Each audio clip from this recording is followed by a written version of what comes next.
ஜப்பானின் டோக்கியோவில் பிறப்பின் போது தவறுதலாக மாற்றப்பட்ட சம்பவத்தால் ஏழ்மையில் வளர்ந்த ஒரு லாரி ஓட்டுநருக்கு உள்ளூர் மருத்துவமனை ஒன்று கிட்டத்தட்ட 1 மில்லியன் ரிங்கிட் நஷ்ட ஈடு வழங்க வேண்டும் என்று நீதிமன்றம் உத்தரவிட்டுள்ளது.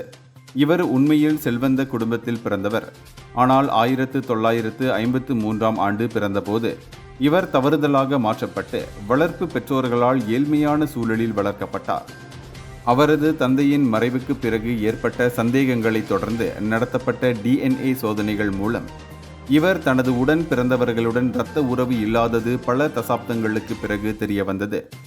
இவரது உண்மையான குடும்பத்தைச் சேர்ந்த மற்ற குழந்தை சிறப்பான சலுகை, நல்ல கல்வி மற்றும் வியாபார வெற்றியுடன் செழித்து வளர்ந்த வேளையில் இவர் வாழ்நாள் முழுவதும் நிதி போராட்டத்தையே சந்தித்துள்ளார்.